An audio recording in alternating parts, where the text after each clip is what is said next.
दुहाई है जहाँपना, हम मदनपुर गांव के किसान लुट गए, बर्बाद हो गए। क्या हुआ? जहाँपना, पिछले 1 महीने से हमारी खेतों में कुछ भी नहीं उग पा रहा है। फसलों में न जाने कौन सी बीमारी लग गई है जहाँपना। जमीन पूरी तरह बंजर होती जा रही है। खेतों में कोई भी बीज डालते हैं तो वो सड़ जाता है। अगर यही हाल रहा तो हम मदनपुर के किसान भूखे मर जाएंगे शहंशाह। और आफत सिर्फ जमीन पर नहीं है आलमगीर, खेतों की सिंचाई का जो कुआं है उसका पानी अचानक हल्के नीले रंग का हो गया है। वो इतना कड़वा है कि पी भी नहीं सकते। जिसने भी वो पानी पिया है, हमारे बच्चे, हमारे घर वाले सब बीमार पड़ रहे हैं जहाँपना। गांव में अभी अफवाह है कि हमारी जमीन श्रापित हो गई है।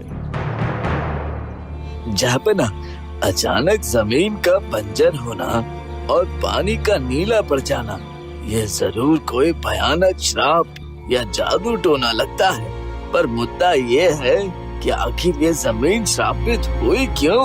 हम किसान हर साल अपनी फसल का 5वां हिस्सा दान करते थे, पर इस साल फसल कम होने की वजह से हमने बहुत ही कम अनाज दान किया। मुझे लगता है इसी वजह से हमारी जमीन को श्राप मिला है। अच्छा, तो ये बात है। पर ये जमीन शापित है और दान न करने पर ऐसा हुआ है। ये सब आपके दिमाग में आखिर आया कैसे? गांव में जो सेठ करोड़ी लाल है, उसने ही हमें ये बात समझाई है और हमें भी उनकी ये बात सही लगी। आखिर और क्या वजह हो सकती है जहाँपना, जो अचानक हमारी हरी भरी जमीन बंजर बन गई? बीरबल, आपका क्या ख्याल है? क्या सच में मदनपुर की जमीन शापित हो गई है? जहाँपना, जमीन कभी किसानों को श्राप नहीं देती। पानी का रंग बदलना, बच्चों का बीमार होना और खेतों का बंजर होना मुझे किसी जादू टोने से ज्यादा किसी साजिश का असर लगता है। अगर आपकी इजाजत हो तो मैं खुद मदनपुर जाकर इसकी तफ्तीश करना चाहूंगा। इजाजत है बीरबल, जल्द से जल्द इस समस्या की जड़ तक पहुंचिए। जी आलमगीर।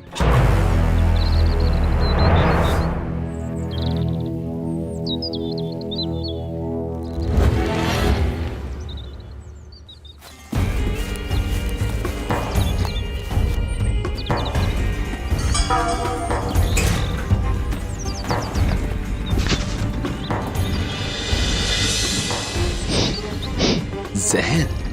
ये जहर नहीं, जमीन का श्राप है बीरबल जी। आप कौन है भाई साहब? मैं उस गांव का छोटा सा जमींदार हूँ, करोड़ी लाल मेरा नाम है। देखिए ना, बेचारे किसानों पर कैसा कहर बरसा है। जमीन पूरी तरह बर्बाद हो चुकी है और इन बेचारों पर दुखों का पहाड़ टूट पड़ा है। ओह अच्छा, तो आप हैं सेठ करोड़ी लाल, जिन्होंने इन किसान भाइयों को जमीन के श्राप वाली बात बताई है। जी हुजूर, अब इन सारे हालातों को देखकर मुझे जो समझ आया वो मैंने इन किसानों को कह दिया।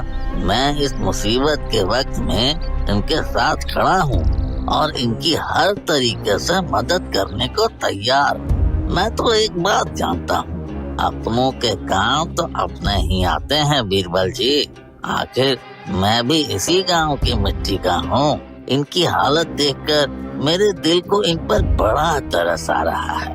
इसलिए मैंने इन दोस्तों से कहा है कि ये बंजर जमीन मुझे बेच दें। पर आप इस सूखी जमीन का क्या करेंगे करोड़ी लाल जी? अरे करना क्या है हुजूर, यह जमीन किसी काम की तो बची नहीं है।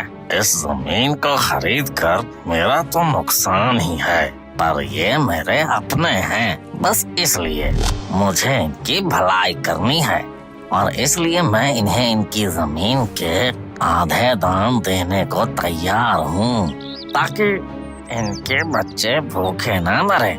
गांव के 4-5 किसानों ने तो भलाई समझकर मुझे जमीन बेच भी दी है और मैं तो अभी भी जमीन खरीदने को तैयार हूँ। कोई बंजर और शापित जमीन खरीदने पर इतना जोर क्यों देगा? और फिर सेठ करोड़ी लाल तो व्यापारी हैं, वो बेवजह घाटे का सौदा नहीं करेंगे। दाल में जरूर कुछ काला है। मुझे जल्द ही तफ्तीश करनी होगी।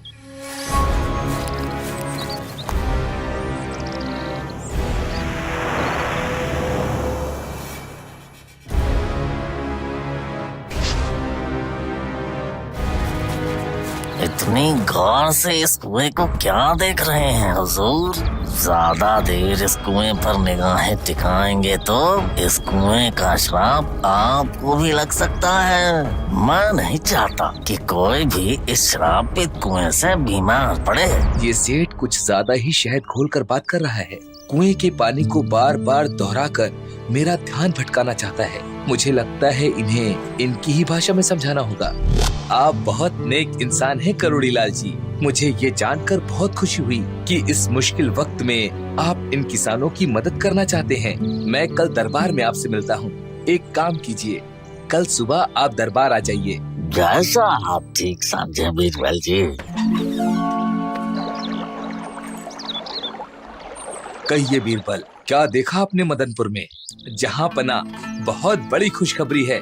मदनपुर का वो खेत श्रापित नहीं बल्कि बहुत बड़ा वरदान साबित होने वाला है। खुशखबरी? कैसी खुशखबरी बीरबल? फसलें सड़ रही हैं, पानी जहरीला हो गया है, इसमें खुशी की क्या बात है? जहापना, लगता है बीरबल जी उस कुएं के नीले पानी को चख कर आ रहे हैं, इसलिए ये होश में नहीं है और कुछ भी बोले जा रहे हैं। आप मेरी बिल्कुल फिक्र ना करें वजीर जी, मैं बिल्कुल होश में हूँ।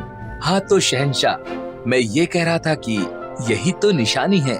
मैंने इल्मे कीमिया की बहुत पुरानी और खुफिया किताब में पढ़ा है कि जब किसी खेत के आसपास का पानी अचानक नीला और कड़वा हो जाए और उसकी जमीन पर फसल उगना बंद कर दे, तो उसका मतलब होता है कि उस जमीन के ठीक नीचे बेशकीमती सोने की खान दबी हुई है। जमीन के अंदर के खजाने की तपिश उस मिट्टी को जला रही है। सोने की खान? सुभान अल्लाह, सोने की खान। तो बीरबल, आगे क्या तदबीर करनी चाहिए?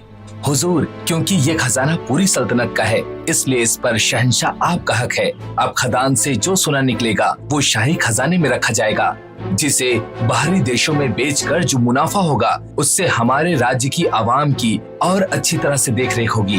बहुत खूब बीरबल, आपने बिल्कुल सही बात कही है। तो तय रहा, कल सुबह होते ही शाही सेना वहाँ जाएगी, उस पूरी जमीन को अपने कब्जे में ले लेगी और खुदाई शुरू कर देगी। तब तक वहाँ कोई भी परिंदा पर नहीं मार सकेगा। ये हमारा हुक्म है। जल्दी खोदो ये खेत। सुबह सेना के आने से पहले मैं इस जमीन का सारा सोना निकाल दूंगा। जल्दी करो निकम्मो।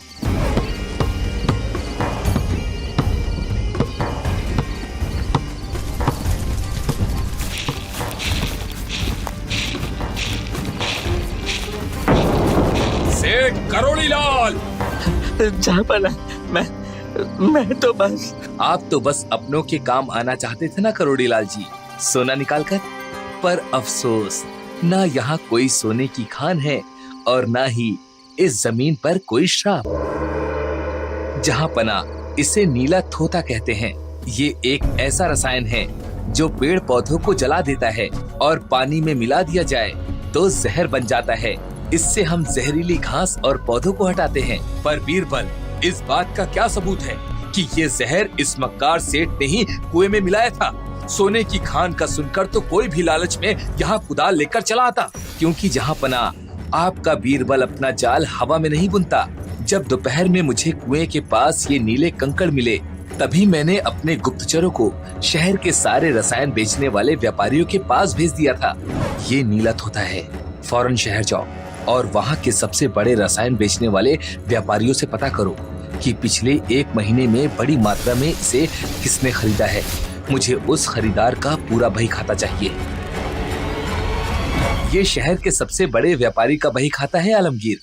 पिछले 1 महीने में अचानक से इतनी बड़ी मात्रा में नीला थोथा सिर्फ एक ही शख्स ने खरीदा है, और वो है हमारे मदनपुर गांव के मसीहा सेठ करोड़ीलाल। ये रात के अंधेरे में अपने इन आदमियों से कुएं में जहर डलवाते थे ताकि पानी नीला हो जाए, फसल सड़ जाए और मासूम किसान बीमार बच्चों के डर से श्राप की बातों पर यकीन कर लें। फिर ये उनकी जमीन कौड़ियों के दाम में हथिया लेता और जब मसला शांत हो जाता तब जमीन को वापस उपजाऊ बनाने के लिए नदी का साफ पानी और अच्छी खाद डलवा देता। इसने बहुत दूर तक मुनाफे का सोच लिया था। पर बीरबल जी, जब आपके पास सबूत पहले से था तो आपने दरबार में उसे पकड़ा क्यों नहीं? ये सोने की खान का नाटक क्यों? क्योंकि रामू भाई, दरबार में ये मक्कार अपनी चिकनी चुपड़ी बातों से साफ मुकर जाता। मैं इसका सच सिर्फ कागजात पर नहीं, आप सबकी आंखों के सामने लाना चाहता था।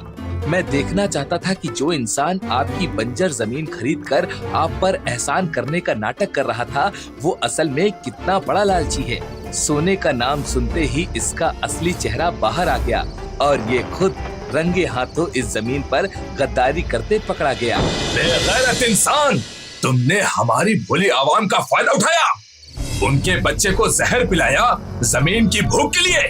माफ कर दीजिए आलमगीर, मुझसे लालच में बहुत बड़ा पाप हो गया।